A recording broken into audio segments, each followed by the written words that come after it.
तो हेलो बच्चों, कैसे हो आप लोग? ठीक है सर। तो आज हम आपको बताएंगे दशमलव संख्याओं पर आधारित जो संक्रियाएं वाला चैप्टर चल रहा है, उसमें किसी भी संख्या का, चाहे वो दशमलव वाली संख्या हो या फिर बिना दशमलव वाली संख्या हो, उसका सन्निकट मान क्या होता है या निकटतम मान क्या होता है, और किसी भी संख्या का सन्निकट मान या फिर नियरेस्ट वैल्यू या अप्रॉक्स वैल्यू, जो आप लोग देखे होंगे मार्केट में कोई बोलता भाई लगभग कितना दे दें, लमसम इतना दे दो।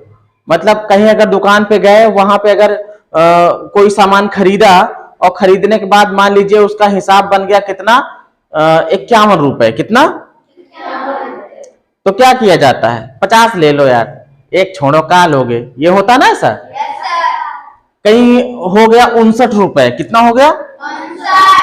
अब दुकान वाला कहता है 59 क्या, तो सीधा 60 दे दो, है ना। तो 1 रुपए कभी उसका फायदा और कभी मेरा फायदा। तो जब वो 51 था, 51 को हमने क्या बना दिया, 50 ही समझ के उसको दे दिया, तो वो नियरेस्ट मान था या फिर निकटतम था, वो 50 के निकट था, है ना। लेकिन जब 59 था, जब 59 था, तो वो 60 के निकट था, तो उसका फायदा हुआ था। इस तरीके के सवाल हैं, आओ देखते हैं। तो पहला सवाल है, 16,268 का सन्निकट मान क्या है। 16,268 का सन्निकट मान क्या है। सन्निकट मान का मतलब वही हो गया निकटतम मान या नियरेस्ट मान। अब देखो, इसमें 4 विकल्प दिए गए हैं, 16,200, 16,300, 16,260 और 16,270। किस तरीके से पता किया जाता है, बहुत सिंपल है। पहले आप अपनी संख्या को लिखोगे, 16,268 है ना। इसमें इकाई और दहाई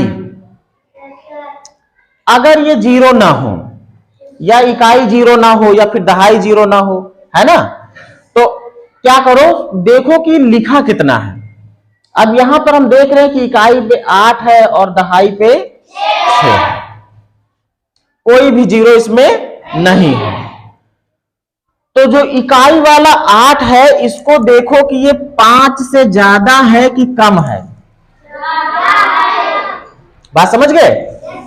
मतलब जो इकाई का अंक है, इकाई का अंक वो 5 से अधिक है, 5 से अधिक है, तो क्या होगा। अगर 5 से अधिक है तो ये 68 के बाद क्या होगा, 69 फिर 70 होता ना। तो इसमें उतना जोड़ दिया जाएगा जिससे ये पूर्णांक बन जाए, 0 वाली चीज के आसपास आ जाए। किसके भाई, 68 के बाद 69 70 आएगा, तभी तो उसमें एक 0 वाली चीज मिलेगी, है ना भाई। अभी तो 0 वाली चीज है नहीं, 68 है, 68 के बाद 69 फिर 70, 68 के बाद क्या होगा, 69 फिर 70, है ना। तभी तो जाके ये किसके निकट है ये, अगर सोचा जाए तो 70 के निकट है ना ये। तो जब इकाई का अंक जो है वो 5 से अधिक हो, तो क्या करेंगे, उसको बढ़ा देंगे। क्या करेंगे, और बढ़ाकर दहाई तक ले जाएंगे। कहां तक, दहाई में बढ़ा देंगे। किसमें बढ़ा देंगे, जितना है 8 है ना ये, तो इसको कर देंगे 0 और इस वाले में 1 बढ़ा देंगे। तो बढ़ाकर किसमें, दहाई में, दहाई, क्या लिख रहा हूं, दहाई किसमें बढ़ाना है भाई, दहाई में। इकाई वाला 5 से ज्यादा था, बढ़ाना किसमें है, दहाई में। बढ़ाकर, और कितना बढ़ाकर, 1, है ना, या 1 बढ़ाकर, ऐसे समझ लो, 1 बढ़ाकर और किसमें, दहाई में लिखते हैं, लिखते हैं। कैसे लिखेंगे, देखो भाई, 16,268 था, ये इकाई थी और ये दहाई थी। इकाई हमारा 5 से ज्यादा है, तो हम दहाई में क्या करेंगे, 1 बढ़ा देंगे, एक बढ़ा देंगे, जोड़ देंगे, और इकाई की जगह पे क्या होगा? जीरो। क्या मान लिया जाएगा? जीरो।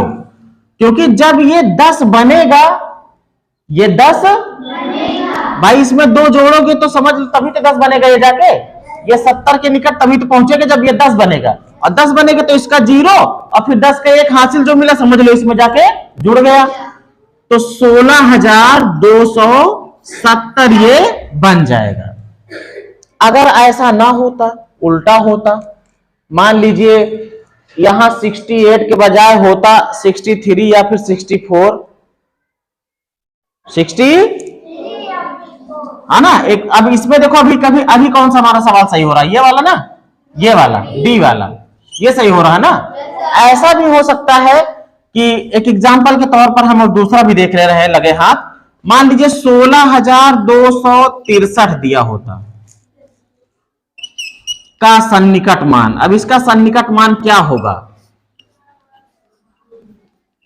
भाई? क्या हो सकता है?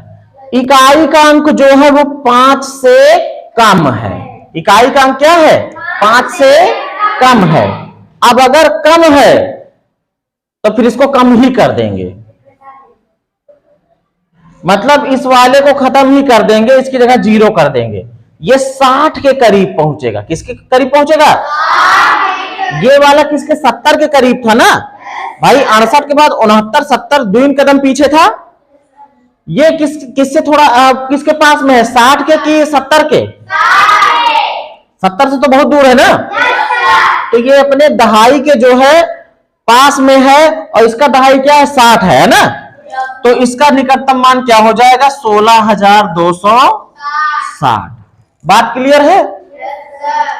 अब देखो दूसरे सवाल पे आते हैं। निम्नलिखित में से 1.09 गुणे 5.908 का निकटतम मान क्या होगा? हम इसको पहले हल करेंगे, हल करने के बाद देखते हैं कि इसका मान किसके निकट है। तो जो सवाल लिखा है इसमें गुणे का निशान लगा है, तो हमें गुणा तो करना ही होगा, गुणा करना होगा ना। तो चाहे इसको इससे गुणा करो, चाहे इसको इससे गुणा करो, कोई फर्क नहीं पड़ता। चाहे 2 गुणे 3 करो, चाहे 3 गुणे 2 करो, आएगा 6 ही। तो हम गुणा कर लेते हैं भाई। 5.908 गुणे 1.09। पूरे में गुणा करने की जरूरत नहीं है। सही पूछा जाए तो कुछ करने की भी जरूरत नहीं है, एक ही है इधर बड़ा वाला, एक से गुणा होगा पूरा का पूरा ये आएगा, है ना। अब पूरा का पूरा ये आएगा तो क्या बनेगा भाई? 5 एकम 5 और 5.9, 5.9। जैसे ही 9 ये 10 बनता, तैसे ही इसकी जगह 0 हो जाता, एक आके इसमें जुड़ जाता, है ना। हम करके देख लेते हैं आंसर, तो हमें अभी पता लग जाएगा कि कौन आना चाहिए? 6 आना चाहिए, है ना भाई। 5.9 मिलेगा, इधर एक ही समझो 0 9 है, कोई ज्यादा फर्क नहीं पड़ेगा। गुणा करके देख लो। 9 8 72 के 2 और 9 0 0 7 हासिल, ये बनेगा। 9 9 81 के 1 हासिल 8, 9 5 45, 45 और 8 कितना हो जाएगा? 53, है ना। फिर 0 से करना है, 0 0 0 0, फिर 1 से यही पूरा उत्तर आएगा 8 0 9 5। दशमलव यहां थोड़ी लगना होता है, वो तो पूरा बाद में लगने का। अब देखो 2 आ गया, 7 आ गया, 8 1 9 आ गया, फिर 3 आ गया, फिर 9 5 14 के 4 आ गया, फिर 5 1 6। अब दशमलव कितने अंक के बाद लगेगा? पहले लगेगा 2 अंक यहां है, 3 अंक यहां, 5 1 2 3 4 5। क्या क्या बोल रहे हो? किसको? अंकों को? 0 को नहीं माना जाता, अंकों को तो माना ही जाएगा, इन अंकों को तो माना ही जाएगा। अब देखो हमारा कितना रहा भाई? 6.4397 यही तो आ रहा है ना। जो हमें उत्तर दिए गए हैं वो बिना दशमलव वाले हैं। आप देखो 6.4 है, उसके आगे भी 4 से कम वाला है ना, उसके आगे तो है ज्यादा वाला, लेकिन इस 9 को अगर हम खत्म करके एक इसमें जोड़े तब भी ये 4 ही रहेगा, 5 से ज्यादा तो नहीं होगा ना। जब 5 से ज्यादा नहीं होगा तो हम इस वाले में नहीं बढ़ सकते, जब ये 5 से ज्यादा नहीं होगा तो हम इस वाले में नहीं बढ़ा सकते, है ना। इसका मतलब ये हो गया कि 6.43 जो है वो 6 वाले के ही पास है, 7 वाले के पास। भाई अभी ये 6 अगर 5 होता, 6 होता, 6.7 होता, 6.8 होता, 6 यहां 9 होता, तब वो 7 के पास होता। किसके पास होता?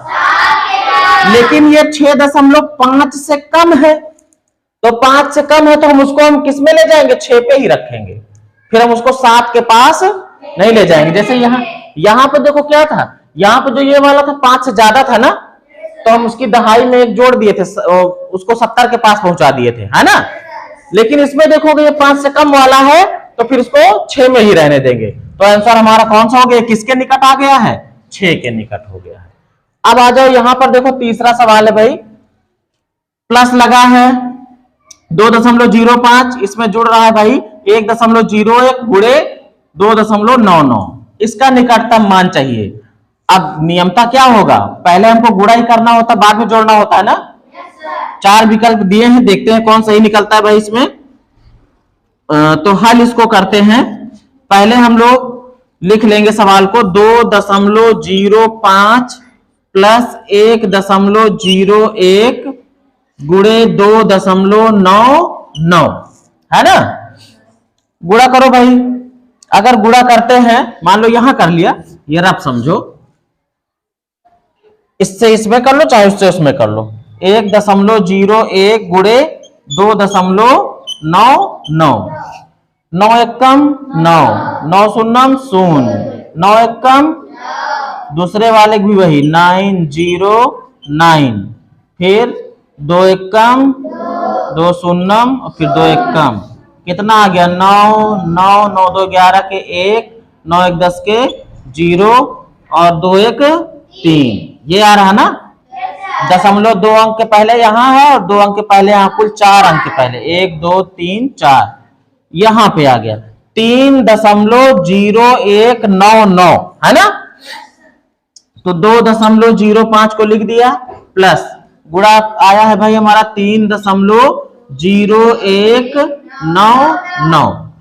अब देखो दशमलव का अगर जोड़ हो तो हमें मेन बात क्या ध्यान रखना होता है कि दशमलव के नीचे दशमलव आना चाहिए, मतलब दशमलव एक दूसरे दशमलव का जो प्लेस हो वो सेम रहना चाहिए। या फिर यूं समझ लो कि दशमलव के इधर जितने अंक इसमें हो उतने ही इसमें होने चाहिए। इसमें देखो 4 अंक है ना, इसमें कितने हैं? तो हम चाहे तो इसमें 2 जीरो बढ़ा सकते हैं, है ना।